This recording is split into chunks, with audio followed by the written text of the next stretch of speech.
My mother kept that trunk locked for 37 years.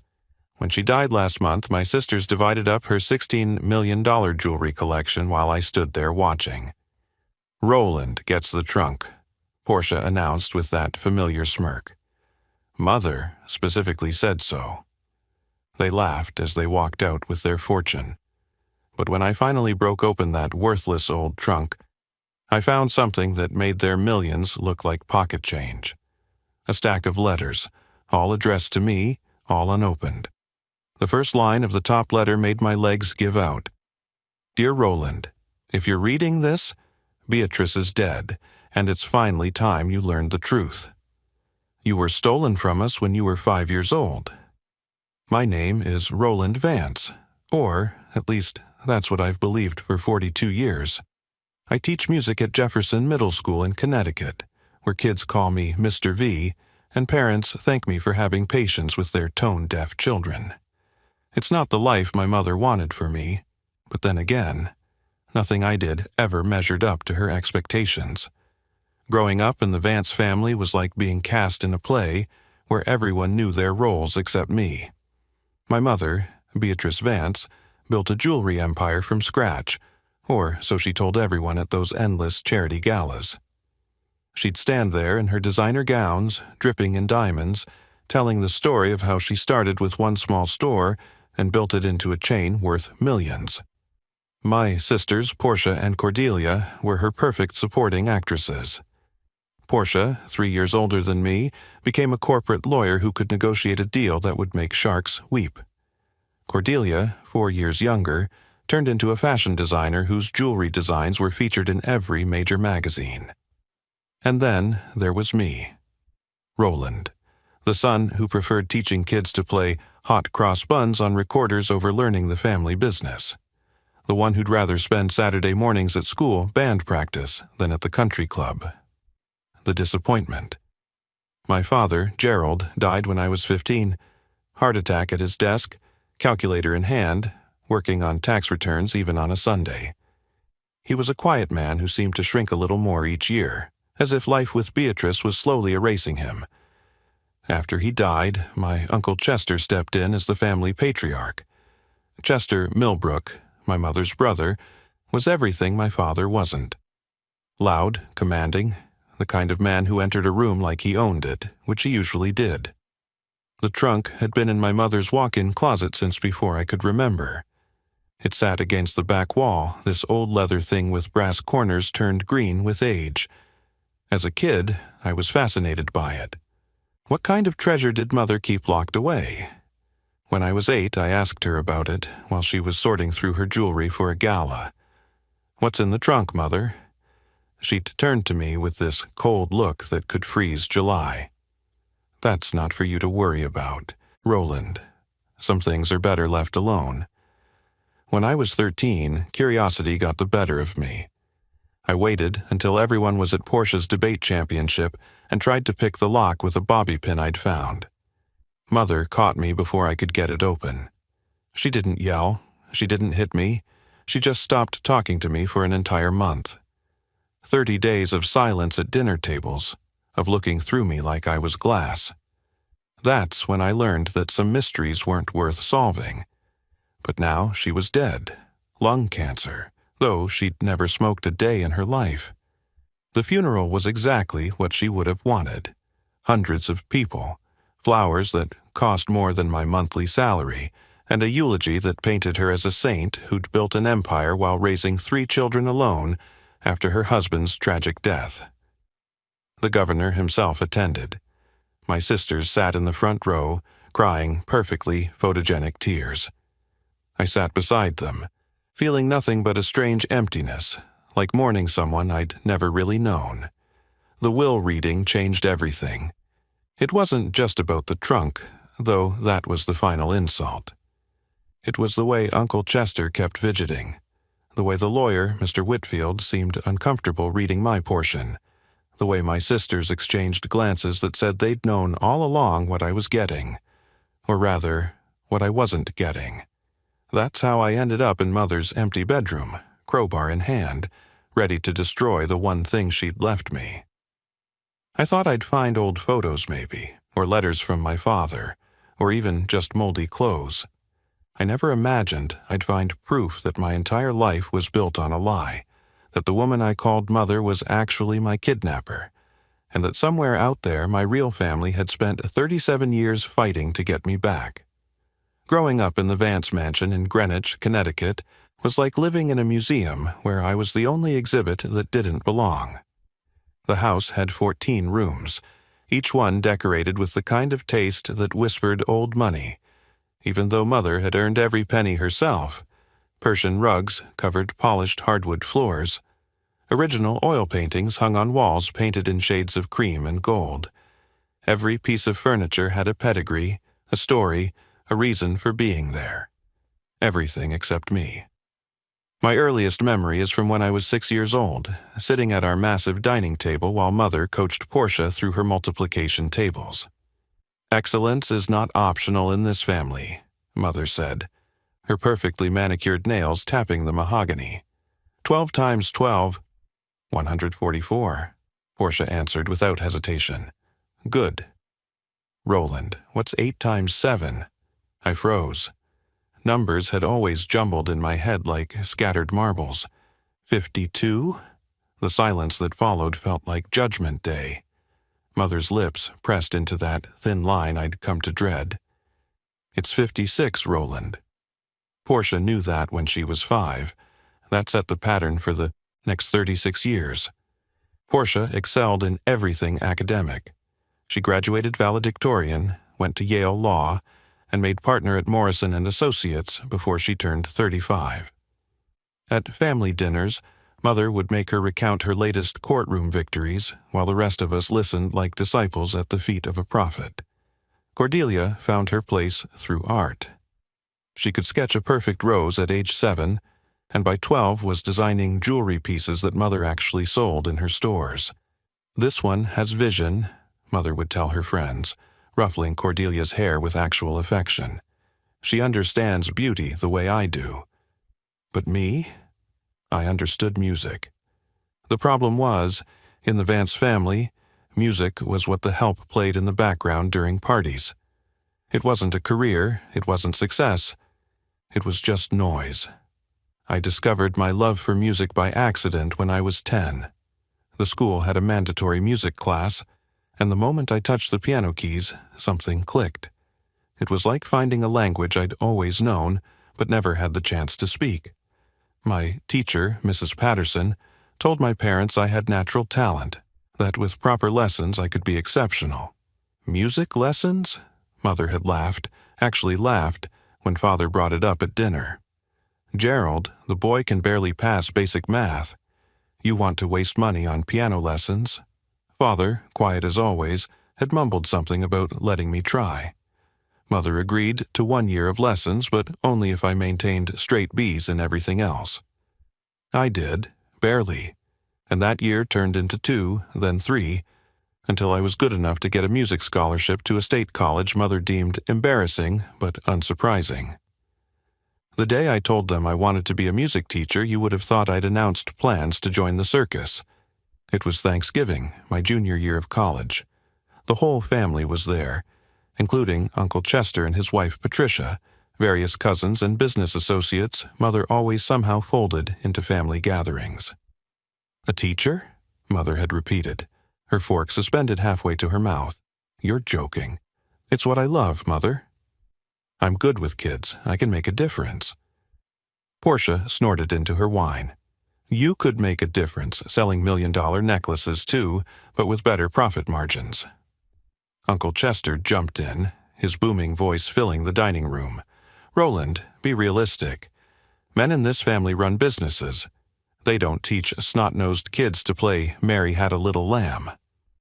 Only Father had remained quiet, pushing food around his plate. Later that night I found him in his study.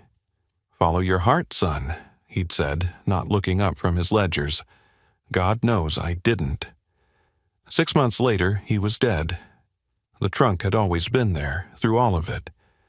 Sometimes when I visited Mother during college breaks, I'd see her standing in her closet, just staring at it. Once, after Father's funeral, I caught her with her hand on the lock. tears streaming down her face. It was the only time I ever saw Beatrice Vance cry. "Mother?"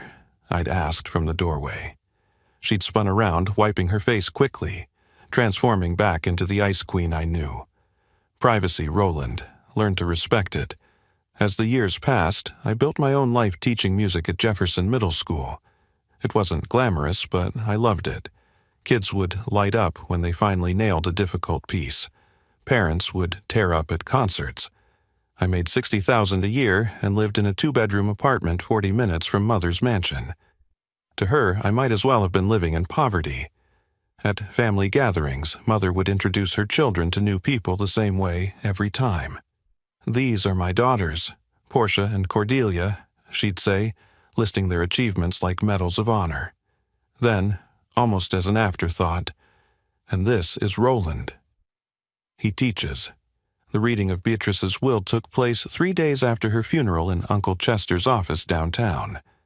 The building was a monument to old money, all marble floors and leather chairs that cost more than my car. Mr. Whitfield, the family lawyer for 30 years, sat behind Chester's massive oak desk, arranging papers with the precision of a surgeon preparing for operation. Portia arrived in her black Mercedes, wearing a designer suit that probably cost $10,000. Cordelia came separately in her Range Rover, draped in jewelry she'd designed herself, each piece a small fortune. I drove my 8-year-old Honda Civic and had to circle the block twice to find street parking because I didn't want to pay the $20 for the garage. "Before we begin," Mr. Whitfield said, adjusting his gold-rimmed glasses, "I want you all to know that your mother was very specific about her wishes. Everything has been detailed down to the last cent." He started with the smaller bequests. The housekeeper, Marion, who'd worked for Mother for 20 years, received $50,000. Various charities got generous donations. Mother's collection of first edition books went to Yale's library. Each detail was perfectly calculated, perfectly controlled, just like everything else in Beatrice Vance's life. To my eldest daughter, Portia Jane Vance, Mr. Whitfield read, "I leave the flagship stores in New York, Boston, and Philadelphia, along with the entire collection of Burmese rubies, the Cartier diamond set, and the sum of $4 million in liquid assets." Portia nodded, unsurprised. She'd been running those stores for the past 5 years anyway. To my youngest daughter, Cordelia Marie Vance, "I leave the international branches in Paris, Milan, and Tokyo, the vintage jewelry collection dating from 1890 to 1950, the workshop and all design patents, and the sum of $3.5 million in liquid assets." Cordelia smiled, already mentally cataloging her inheritance. To my son, Roland Gerald Vance, Mr. Whitfield paused, clearing his throat. Uncomfortably, "I leave the contents of the trunk in my bedroom closet, which he is to open only after my passing." The silence in the room was deafening. I felt my face burn as Portia actually laughed out loud, not even trying to hide her amusement. "That's it?" she said, turning to look at me. "The mysterious trunk? Oh, Roland, maybe it's full of gold coins, or Mother's secret diary where she confesses you were always her favorite." "Portia," Uncle Chester said sharply, but he was fighting a smirk himself. Cordelia at least had the decency to look uncomfortable. "Maybe there's something valuable inside, Roland. You know how Mother loved her secrets." Mr. Whitfield continued reading, detailing the division of Mother's properties. The Greenwich mansion went to Portia. The beach house in Martha's Vineyard went to Cordelia. The apartment in Manhattan was to be sold, proceeds split between the sisters. My name never came up again. "Is there anything else?" I asked, my voice sounding hollow even to me. Did she say anything about why? Mr. Whitfield shuffled his papers nervously. "There is a letter, addressed to you." He handed me a cream-colored envelope with my name written in Mother's perfect script. I opened it there, my hands steady despite the humiliation burning through me. Inside was a single paragraph. "Roland, the trunk contains what you deserve. No more, no less. You chose your path despite my efforts to guide you toward success. Your sisters understood what it meant to be a Vance. You never did. Perhaps what you find inside will finally teach you the lesson you refused to learn. Some things are more valuable than money, and some truths are better left buried." "Cryptic to the end," Portia said, standing and smoothing her skirt. "Well, I have stores to run. Roland, do let us know if you find anything interesting in your inheritance.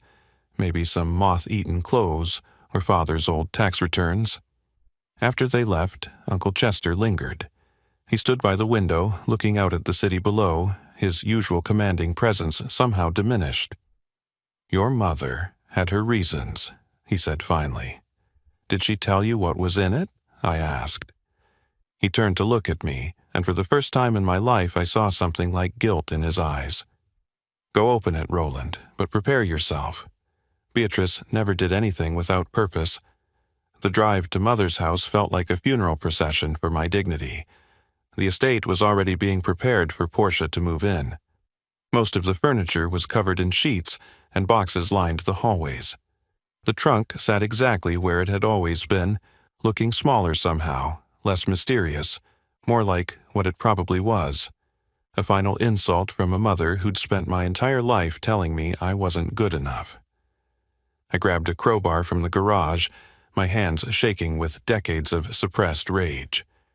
37 years of making me feel worthless, I said to the empty room. And this is your final joke. The lock broke with a satisfying crack that echoed through Mother's empty bedroom. Inside the trunk, instead of old clothes or worthless mementos, I found hundreds of letters, all addressed to me, all unopened. They were organized by year in neat bundles tied with string, starting from when I was 5 years old. The return address on every single one read, A. and D. Brennan, 4827 Sycamore Street, Riverside. I sat down, hard on the floor, my legs suddenly unable to hold me. The first bundle was labeled age 5 to 6 in someone else's handwriting, not Mother's. My hands trembled as I pulled out the oldest letter, postmarked just 2 weeks after my 5th birthday. The envelope was yellowed with age, but perfectly preserved. Inside, the handwriting was feminine but shaky, as if written by someone barely holding themselves together. "Dear Roland, happy 5th birthday, sweet boy. We pray this letter finds you, though we fear it won't. Beatrice Vance has no right to keep you. You were stolen from us, and we've been fighting to get you back ever since. Your real name is Roland Brennan. I am your mother, Anita, and you have a brother, Damon, who cries for you every night. We won't stop fighting. We won't ever stop looking for you." The room started spinning. I grabbed another letter, dated 6 months later. "Roland, the judge wouldn't listen. Beatrice's lawyers kept saying I was delusional, that I never had a son. But I have your birth certificate, your baby pictures, the blanket you loved with the little elephants on it. How can they say you don't exist when my arms ache to hold you? Damon asks about you every day. He's 7 now and refuses to let me pack away your toys. He says you'll come home soon. Letter after letter told an impossible story. According to Anita Brennan, I wasn't Roland Vance. I had been born Roland Brennan, son of Anita and Gerald, the same Gerald I'd called father, who died at his desk when I was 15. But in Anita's version, Gerald wasn't married to Beatrice when I was born. He was in a relationship with Anita, his secretary at the time. A letter from when I was 10 provided more details. Roland, the private investigator, found you. We saw you at your school concert. You played the piano so beautifully that I sobbed through the entire performance. We sat in the back row, as close as the restraining order allows. 500 feet, that's how close I can get to my own son. You looked right at us at one point and I wanted to scream, "I'm your mother. That's your brother." But the police were watching. Beatrice made sure of that. I found legal documents tucked between the letters. Court filings, dismissed custody petitions, restraining orders filed by Beatrice claiming harassment from a delusional woman. There were DNA test results from a lab showing a 99.9% match between samples labeled Roland Vance, cup from public event, and Anita Brennan, mother. There were photographs taken from a distance, me at various school events, at graduation, even one of me teaching at Jefferson Middle School just last year.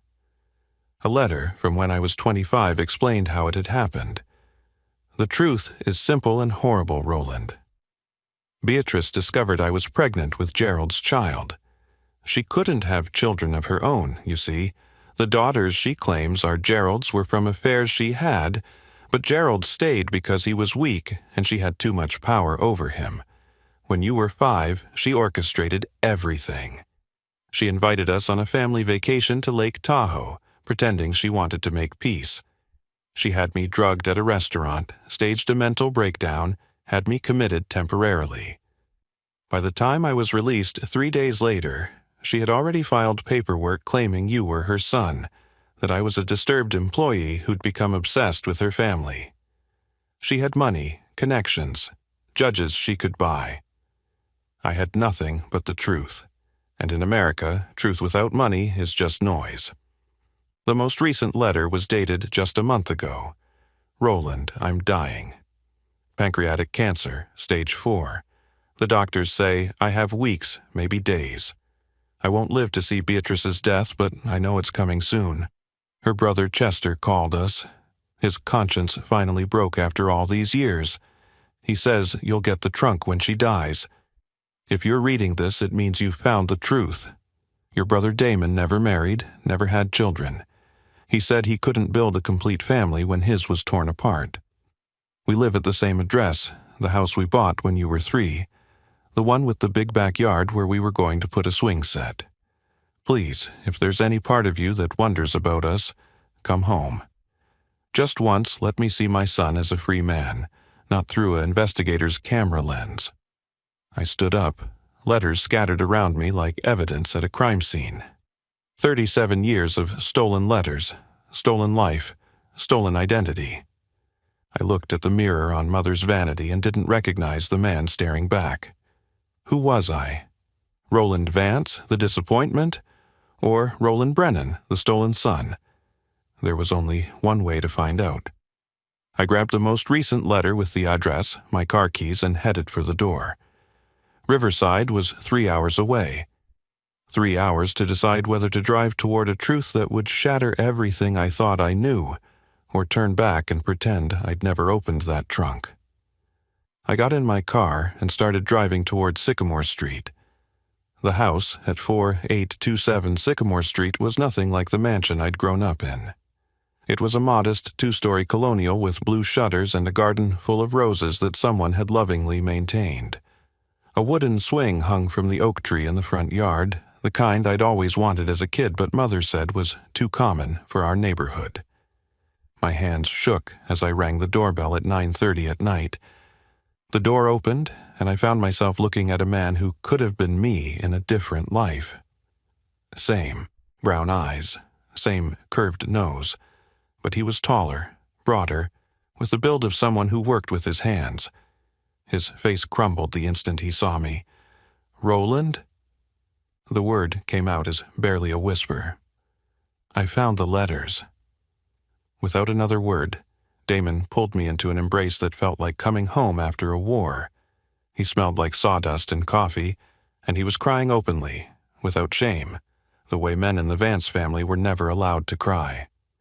"My God, you're here. You're actually here," he kept saying, pulling back to look at me, then hugging me again as if I might disappear. He led me inside to a living room that felt like stepping into a shrine. Every wall was covered with photographs of me at different ages, all taken from a distance. There I was at 8, playing Little League Baseball. At 12, receiving a music award at school. At 16, walking at Father's funeral. My high school graduation, my college graduation. Even one from last month conducting the Jefferson Middle School band at their spring concert. We never missed anything we could find out about, Damon said, following my gaze. Mom hired private investigators for years until the money ran out. Then we did it ourselves. I learned photography just to be able to capture you from far away. Where is she? Where's Anita? Where's our mother? Damon's face fell. He sat down heavily on a worn leather couch, gesturing for me to join him. She passed 2 weeks ago. She held on as long as she could, hoping Chester would grow a conscience. The day before she died, he finally called. Told us about the trunk, about Beatrice's will. Mom smiled for the first time in months. "He'll find them," she said. "He'll find the letters and he'll come home." The grief hit me like a physical blow. I'd been robbed of my mother twice, once at 5 and again 2 weeks ago. "Tell me everything. I need to know everything." Damon went to an old filing cabinet and pulled out folders thick with documents, photographs, newspaper clippings. He spread them on the coffee table like evidence in a case that had never been properly tried. "Dad, Gerald, wasn't married to Beatrice when you were born. They worked at the same accounting firm. She was a client relations manager and Mom was his secretary.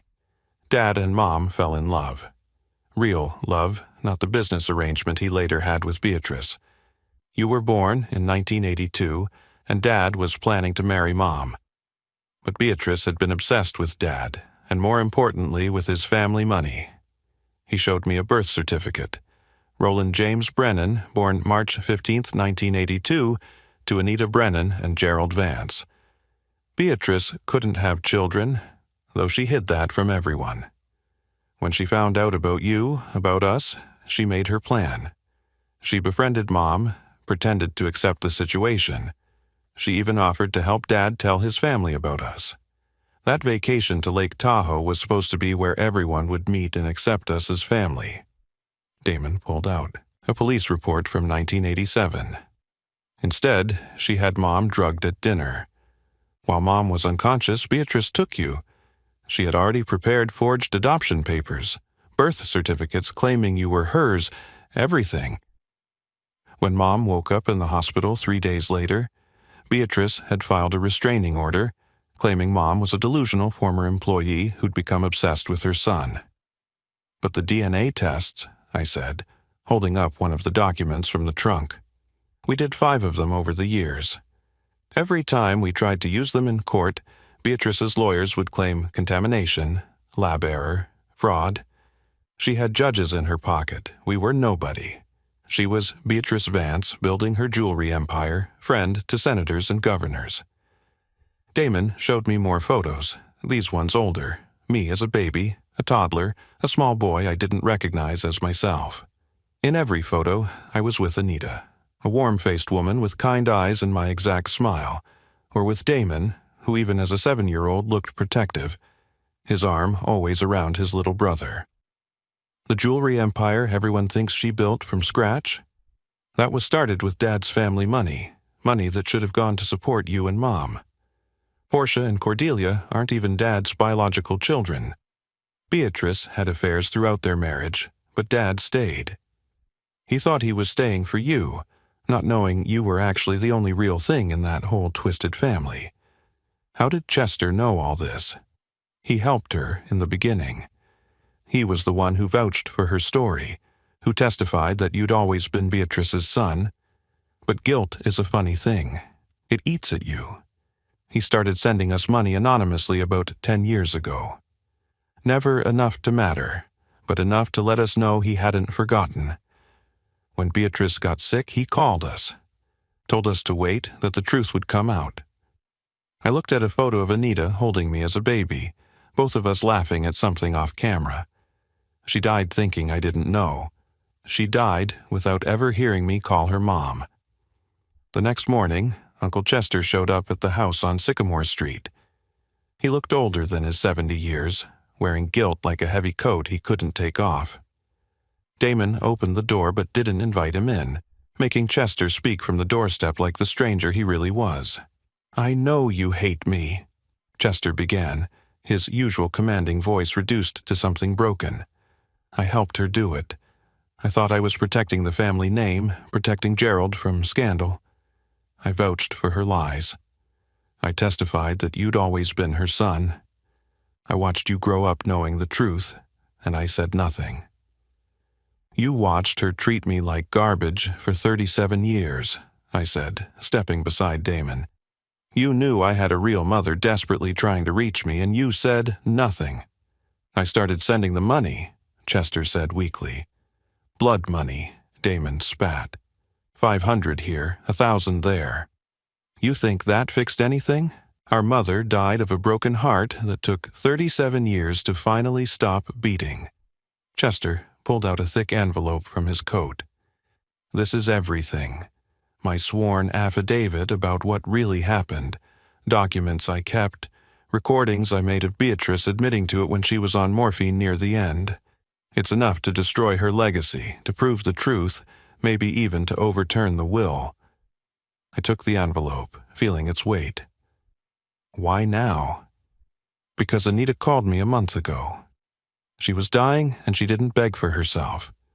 She begged me to make sure you learned the truth. She said she could die in peace if she knew you'd finally come home, even if she wasn't here to see it. I couldn't live with myself if I didn't honor that request. The legal battle that followed made headlines in every major newspaper. Jewelry heiress built empire on kidnapped child and stolen fortune.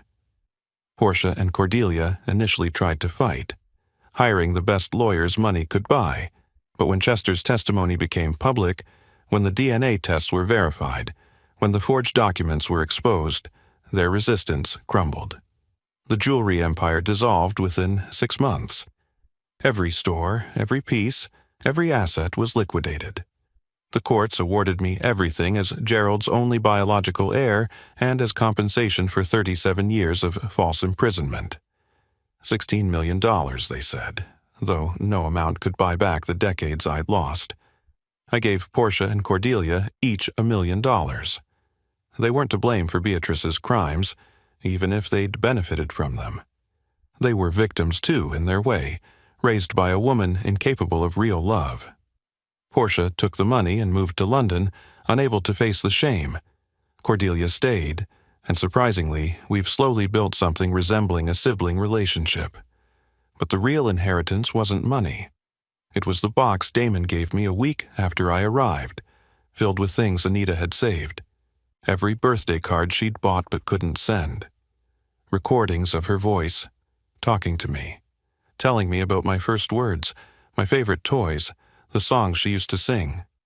A baby blanket with little elephants on it, worn soft from where she'd held it every night for 37 years. I moved to Riverside permanently. Damon and I renovated our mother's house together, learning about each other with every wall we painted, every room we restored. He's an architect, designing homes for families, making sure everyone has the perfect backyard for children to play in.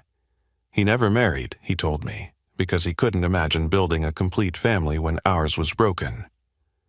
But it's not broken anymore, he said one evening as we sat on the porch Mom had built, hoping one day we'd sit there together.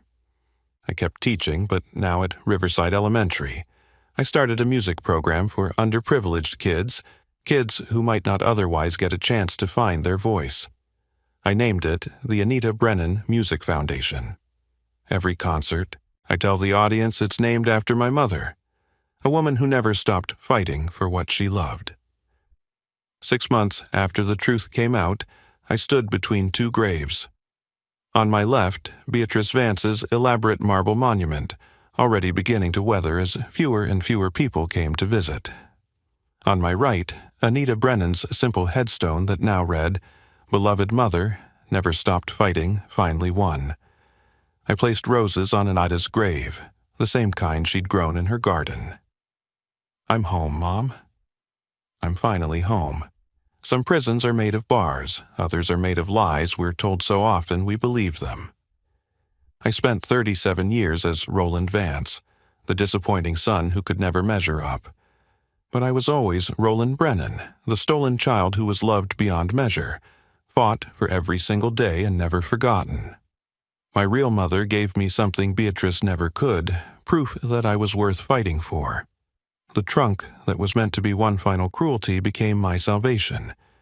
Beatrice thought she was leaving me worthless old letters. Instead, she left me the evidence of a love so powerful that death couldn't stop it, distance couldn't diminish it, and 37 years of lies couldn't erase it. $16 million in jewelry couldn't buy what was in that trunk. The truth, And the truth, it turns out, is priceless. The greatest inheritance isn't always money or property. Sometimes it's discovering who you really are, where you really came from, and that somewhere in this world, someone loved you with the kind of love that never gives up. My mother, my real mother, taught me that. And now, every day I wake up in the house where I was meant to grow up, with the brother I was meant to grow alongside, living the truth I was always meant to know. I was never a disappointment. I was just lost. And now, finally, I'm found. If this story touched your heart, please hit that like button and share it with someone who needs to hear it. Leave a comment below about a time when you discovered an unexpected truth that changed everything. And don't forget to subscribe to our channel for more powerful true stories that remind us that sometimes the greatest treasures come in the most unexpected packages. Thank you for listening to my story. Until next time, remember, the truth always finds a way.